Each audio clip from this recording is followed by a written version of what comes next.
अस्सलाम वालेकुम व्यूअर्स, कैसे हैं आप सब। उम्मीद करती हूँ आप सब ठीक होंगे। आज हम मज़ेदार सी फूल गोभी बनाने जा रहे हैं। हमने इस तरीके से काट लेना इसको। फिर उसके बाद हमने इसके लिए हमें चाहिए तो 4 अदद टमाटर, 4 अदद प्याज, उसके बाद 3 अदद आलू और 4-5 हरी मिर्चें हमने डाल लेनी है। फिर ले लेनी है। फिर उसके बाद हमने मसाला जात में जो है ना वो हाफ़ टेबल स्पून जो है वो काली मिर्चें क्रश की हुई। फिर उसके बाद जो है गरम मसाला जो है वो 1 टीस्पून डाल लें। नमक जो है अपने जितना जायका आपको चाहिए होता है। हल्दी छोटी स्पून जो है और जो मिर्चें हैं वो तकरीबन चम्मच डाल लें आप। तो जो अदरक है वो भी हमने इसी तरह पीस लेनी है। अच्छा, फिर उसके बाद एक जो आपको ये नज़र आ रहा होगा, मैं घर में ना ये जो ज़ीरा और लौंग जो है उनको मैं पीस के रख लेती हूँ, तो वो थोड़ा थोड़ा वो भी मैं डाल लेती होती हूँ तकरीबन हर हांडी में।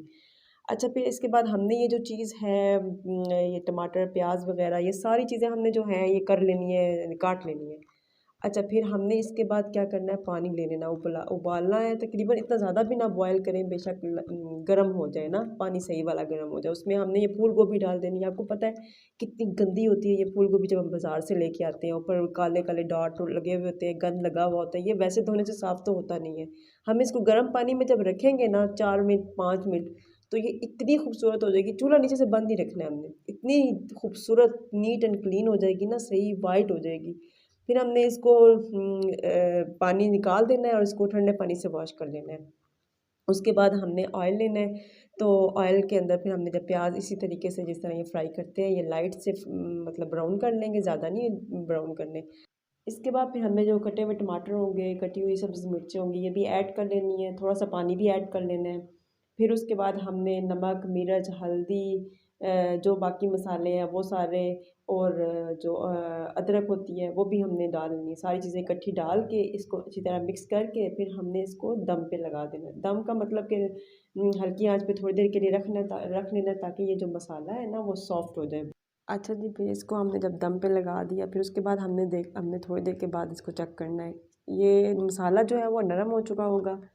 हमने फिर इसको थोड़ा-सा 1 मिनट के लिए भूनना है। फिर उसके बाद हमने ये जो ये जो गोभी होगी ये हमने डाल देनी है, इसको मिक्स करना है। फिर साथ ही हमने आलू भी डाल देने हैं। फिर इसको अच्छी तरह हमने थोड़ा-सा भून लेना है। तो जब ये भुन जाएगा, इसके बाद फिर हमने इसको थोड़ा-सा पानी लगा देना है। पानी लगा के फिर हमने इसको तब तक रखना है हल्की आँच पे जब तक ये गल जाए। अच्छा, इतने में ही जब तक ये गल जाती है तो आप प्लीज़ मेरी चैनल को सब्सक्राइब कर लें, लाइक कर लें और शेयर कर दें, ताकि मैं और भी प्यारी-प्यारी सी वीडियोज़ जो हैं वो आपके लिए बना के लाती रहूँ। साथ-साथ ये बताएँ कि आप कहाँ-कहाँ से मेरी वीडियोज़ देख रहे हैं और आपको मेरी वीडियोज़ कैसी लगती हैं। अच्छा, अब ये जो है, अब ये जो गल गई है गोभी भी और आलू भी, हमने इसमें फिर इसको अब जो पानी है उसको साथ-साथ भूनना है। इसमें हमने थोड़ा-सा जो सिरका या लेमन, कुछ उसके जो कतरे होते हैं, कुछ ड्रॉप्स होते हैं, वो आप डाल लीजिए। फिर उससे टेस्ट अच्छा आता है। फिर उसके बाद हमने इसमें जो कसूरी मेथी होती है वो चुटकी सी डाल लेनी है। साथ ये मैंने सुरख मिर्चें सी ना ये काट के रखी हुई थी, वो फिर हमने अंदर डाल देनी है। अच्छा, फिर इसको हमने सब्ज़ मिर्चें धनिया वग़ैरह ये सारा कुछ डाल के अच्छी तरह इसको भून लेना है, ताकि जो सारा पानी है वो ख़त्म हो जाए इसके अंदर से। तो जितनी ये मतलब ड्राई होगी उतनी ये टेस्टी बनती है। पानी-पानी हो तो वो फिर उसका टेस्ट जो है वो इतना मज़े का नहीं रहता। वैसे तो कुछ लोग इसको मतलब खड़ी-खड़ी पसंद करते हैं, कुछ सॉफ्ट-सॉफ्ट सी हो तो वो पसंद करते हैं। आज मैंने जो दरमियानी मतलब ना बहुत खड़ी है और ना ही बहुत ये गिरी हुई है, तो इस तरीके से मैंने बनाई है। देखें ज़रा कैसी कितनी मज़ेदार सी ये रेसिपी तैयार हुई है। आप भी ट्राई कीजिएगा और मुझे भी प्लीज़ बताइएगा कि आपको ये कैसी लगी है। तो मिलते हैं जी नेक्स्ट वीडियो में इंशाल्लाह ताला।